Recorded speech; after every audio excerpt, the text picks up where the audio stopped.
What's going on, everybody? Jolt here from TheTokenMinorities, and I am back with the Week 4 battle of the GBA Season 8, where your Kansas City Jirachiefs are squaring off against the undefeated San Diego Chimchargers, coached by Lord Emvee. Really exciting matchup. Obviously, we are undefeated as well, so this matchup is an undefeated clash.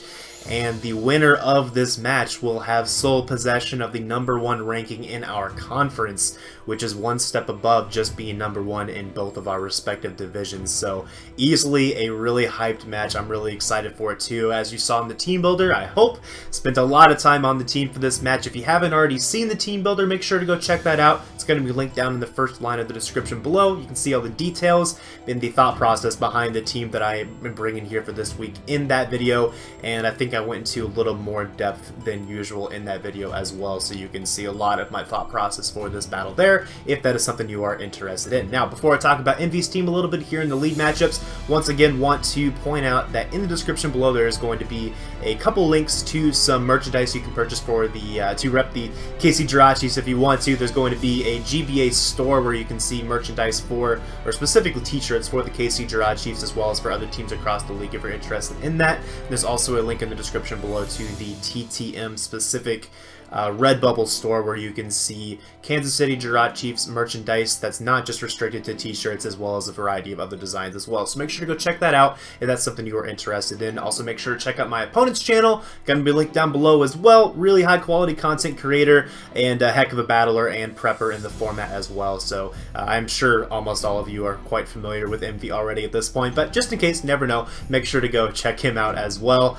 Thanks to Under the Radar for recording my game for me, and thank you to Raptos for genning my team for this week as well. So with all that out of the way, now let's take a look at this team here. So my opponent Emvee decided to bring the Empoleon, Amoonguss, Tapu Koko, Slowbro, Mega Pinsir, and the Alolan Raichu. As like I said, check out the team builder for specifics, but my team is the Breloom, which is sashed with Substitute, and then Rock Tomb, Bullet Seed, and Mach Punch. Gardevoir is Assault Vested with Dual Stab, Thunderbolt, and Shadow Sneak for that Alolan Raichu. Aerodactyl is Life Orb with Edge Quake and Ice Fang, as well as Stealth Rock. And then the Celesteela is Subseed with Heavy Slam and with Air Slash. The Seismitoad is Toxic, 3 attacks with Knockoff in case you brought in a Violite user. And my Hydreigon is Choice Scarf with U-Turn.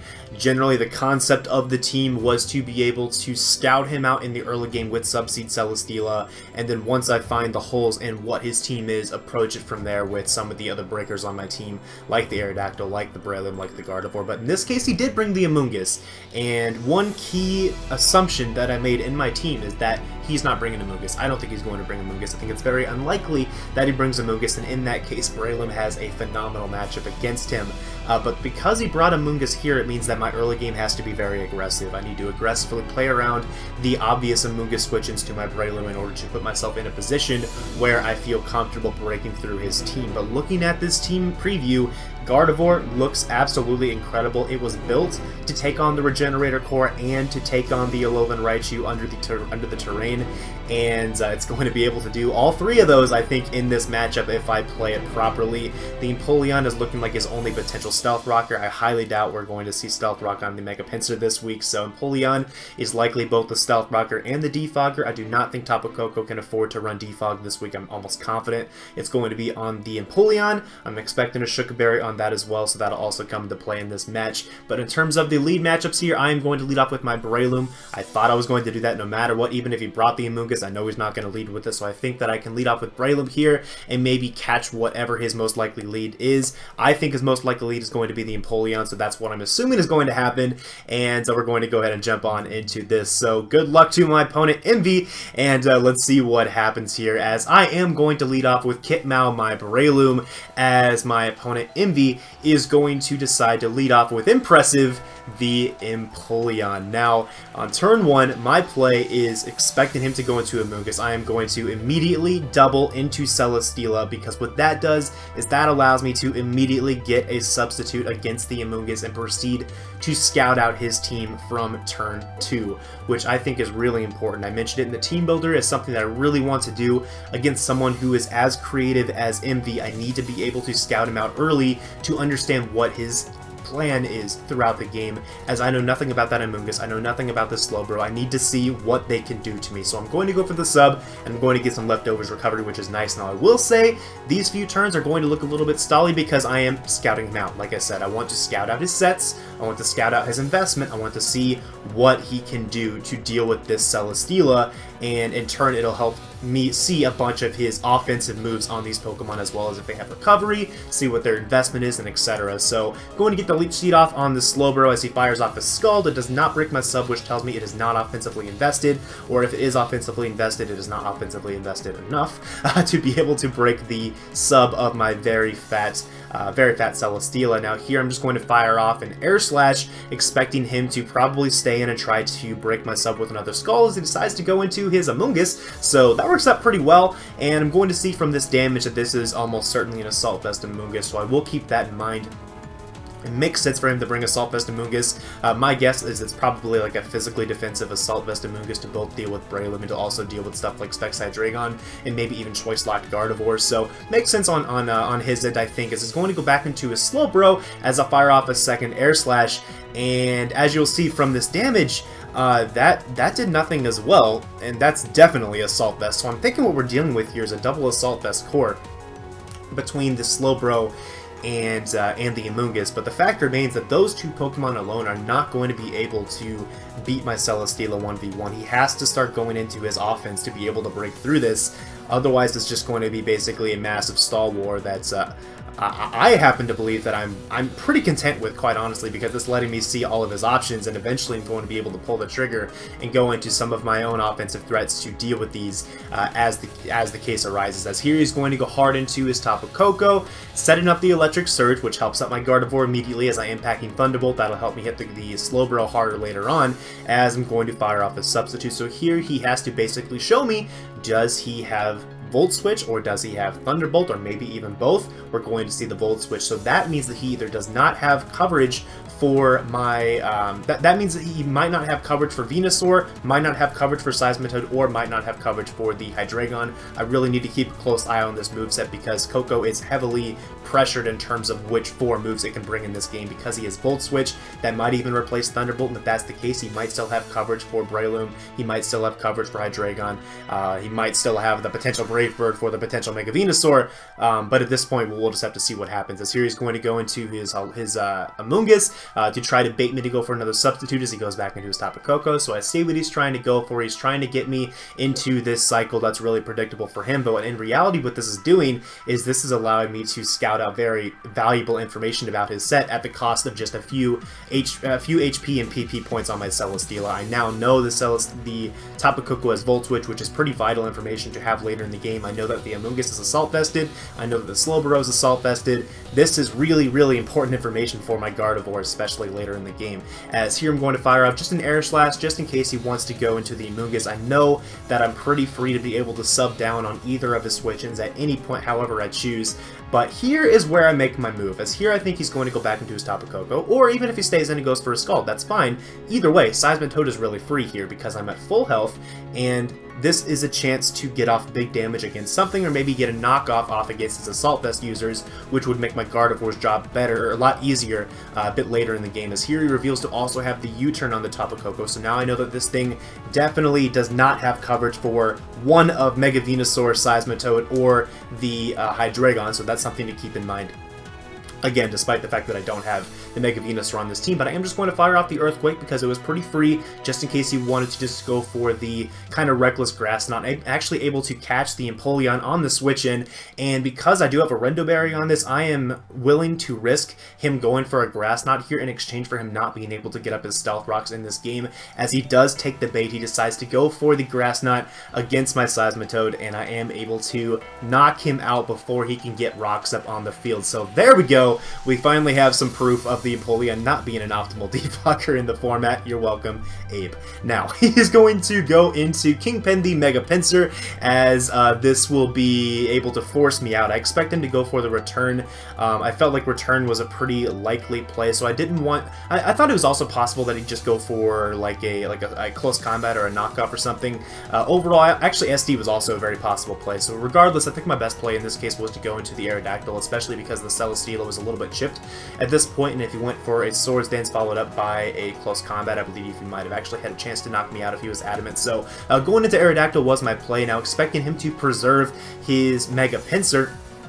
Also note that actually was 8 turns of electric terrain, so that's definitely a terrain extender on his Tapu Koko, something very important here. But even so, expecting him to go into Slowbro, as it's a pretty free switch into my Aerodactyl, going to be able to fire off my Stealth Rocks, because with Stealth Rocks on the field, it means that my Gardevoir is able to much more easily break down this Regenerator Core. So that's exactly what I'm going to go into here, straight into my Gardevoir, as he is just going to fire off a Psychic, potentially expecting me to try to go into my Seismitoad on this turn. And as you can see, because I am Assault Vested, that Psychic did 19 to my Gardevoir. So yeah, that's pretty awesome. As now I'm going to be able to fire off a pretty free Moonblast. I don't really fear anything from this. The absolute worst case scenario for me is he gets a Scald Burn against my Gardevoir, which, yeah, that kind of sucks, but Burn was nerfed quite a bit this gen. It doesn't do that much damage to me between turns, and I do have the Regenerator Trace right now on my Gardevoir, so I'm going to be able to pretty freely switch out at whatever point I want, and that will allow me to get a bunch of my health back. Because here he gets a critical hit with the Ice Beam, which might come into play later in terms of checking the Alolan Raichu, but here I'm going to make the big boy play and go straight for the Psychic, expecting him to try to pivot between his Regenerator Core to try to get health back on his Slowbro. So I catch the Amoonguss here, and as you can see, it does plenty to be able to 2-hit KO this thing, so really glad I brought Psychic instead of Psyshock for this week, as now he's going to go back into Slowbro. That's fine, because Rocks are on the field, I don't have to predict on this turn. He's going to be in range of a Moonblast following my Psychic anyway, so it's not a big deal, as I am going to go for the Psychic. The Slowbro doesn't really appreciate that at all, and once again I'm going to make the big boy play here, because he needs his Slowbro alive to be able to help check my Aerodactyl. I know that's the case, so he wants to keep it around, and he's going to go back into his Amoonguss, and going to catch that, and it will be gone. So Amoonguss is gone. Breloom is still at full health, Sash intact. He does not have Stealth Rocks at all on his team anymore either, so Breloom now is open wide up to be a potential win condition later in the game, as now he's going to go into his Mega Pinsir to check me, and he takes 50% from the Stealth Rock, which is also really nice. Any little piece of chip damage I can get on the Pinsir means that I would be able to prevent it from coming back in at a later point. So I did briefly consider going for a Shadow Sneak on that turn to get it into that range, but I felt like it was in my best interest, considering the Pokemon he had left, to just go into my Celesteela here, because this literally, Mega Pinsir is the only thing I need Celesteela for, basically, at this point in the game. He has 2 electric types and a Slowbro. Celesteela only can kind of beat the Slowbro. It can recover up on the Slowbro, but it doesn't really beat it 1v1 because it is Assault Vest. So just going into Celesteela here was definitely my play. Here I go for a Leech Seed, expecting him to try to pivot into a Slowbro so that the Mega Pinsir can get off one big hit again later in the game, as he actually decides to stay in and let me get off that little bit of chip. So basically, as soon as Mega Pinsir is checked, it is gone at this stage in the game, which is definitely nice. As here he's going to go for the return on my Celesteela. I don't entirely understand that play. I think his thought process might have been that this gives him a chance to catch me maybe choking by trying to switch into something else whenever he checks me with Tapu Koko. I'm not really sure. I feel like he should have just taken me out on this turn. On that turn, it'll be interesting to see his commentary on that particular play. But even so, he's going to go into his Tapu Koko to reset the terrain. As his win condition at this point, I think, is pretty clearly the Alolan Raichu. Just knowing how Emvee plays and how he has kept his Alolan Raichu in the back throughout the entire game, I'm confident that is his win condition, what he's going to try to win within this game. And basically, that just means I need to be able to stall out the 8 turns of terrain, or I need Gardevoir / Seismitoad to be able to deal with it as well. As the Tapu Koko is going to be able to take out my Celesteela, that's fine. Like I said, I didn't need it anymore in this game, but I do have a Focus Sash Breloom, and this is the point where I want to use it, because this forces him to either sack his Koko or to sack his Slowbro. If he sacks his Koko, I still have Breloom around to kill the Slowbro as well, because I have the Focus Sash on this, so he could go for a Dazzling Gleam or whatever, a Brave Bird against me if he wants to. He'll lose his Tapu Koko, and he'll lose his only means of being able to set the terrain for his Alolan Raichu in the late game, or forces him to sack his Slowbro here, meaning that the Aerodactyl on my team as well is able to do more damage against him, specifically against the Tapu Koko, if I need to be able to check that offensively course, it's still a speed tie, but regardless. Here, I contemplated going for a Mach Punch, but I didn't want to let him get a Nasty Plot off just in case he had it, as if he got a Nasty Plot off, then I definitely would have to try to stall out terrain turns instead of being able to go immediately into my Gardevoir here on this turn to force him to either basically sack his Alolan Raichu or to sack his Tapu Koko, because now I have traced the Surge Surfer, and this means if he decides to switch into Tapu Koko, as he does reveal the Volt Switch on this set, which actually is really important, I'll get back to that in a second, but because I have traced the Surge Surfer, I'm going to actually be able to, 1, do a ton of damage to Tapu Koko upon entry, and 2, outspeed the Tapu Koko on the following turn due to my speed investment, which will mean that the Gardevoir is able to knock out the Tapu Koko here. Now, backing up to the Alolan Raichu, we currently know that it has both Thunderbolt and Volt Switch. That means that it cannot possibly have coverage for every possible switch in on my team. It can't possibly have Thunderbolt, Volt Switch, Psychic, Grass Knot, and Focus Blast, which are all the covered moves it would need to be able to deal with all my potential switch-ins. So what I can do here on this turn is actually go hard into my Seismitoad, because this thing definitely has, this thing either has Psychic or Grass Knot, basically, and if it has both of those, that means it's not going to be able to kill my Hydreigon. So by going into this here, basically, if he doesn't have Grass Knot, then I'm going to be able to survive this hit, I believe guaranteed, unless he was like modest, I believe I survived that hit guaranteed, and we're going to be able to knock out the Alolan Raichu with the Earthquake. If he had Grass Knot, I would have been able to go into my, he definitely had Psychic from Mega Venusaur, so if he had Grass Knot as well, I just would have been able to go into my Hydreigon, check this thing at that point, it would have been a 3-0 victory instead of a 4-0 victory. But regardless, we were able to pick up a massive win against the San Diego Chimchargers and Lord Emvee. Really good game, really well played, I think, on my opponent's end. I think that I won in prep in this game. I really do think that I won in prep. The team that I brought seemed to match up well against what he brought. The Amoonguss was a bit of a bummer at first, but the AV Gardevoir really came through in terms of being able to break through that double regenerator core and being able to propel the KC Jirachiefs to a 4-0 record, plus 15 differential, #1 in the conference. And yeah, I'm really happy about that, let me tell you. And I hope you guys are as well, as you know, I think we've made the name for ourselves here so far early in the season, and we're probably going to be the hunted now at this point, being one of, I believe, 2 unbeaten teams remaining at this point. I'm trying to think. I think it depends on the result of Chimpact versus Tom. I think that game is this week, so maybe if Tom knocks off Chimp, we might be the only one. But yeah, just really happy with this game if that wasn't obvious. But yeah, so once again, great game to my opponent. Make sure to check out his side of the battle as well. And yeah, next week we have a game against Cybertron, Aaron, the VGC legend, practically. And he's quickly developing in the format too. I think I have a pretty good team matchup against him. He's got a pretty nice rain team, but I happen to just miraculously, I happen to have a lot of the better responses to rain Pokemon just in general, so that works out pretty well. So yeah, looking forward to that match. Definitely, Aaron is someone I've looked up to for a long time, despite the fact that I know next to nothing about VGC. He's still someone I just really love watching his content. So yeah, really looking forward to that one. But we're 4-0, really good start. So alright, we're going to go ahead and wrap this one up. Thanks for coming out, guys. Thanks for watching, and I will see you all next week. Peace.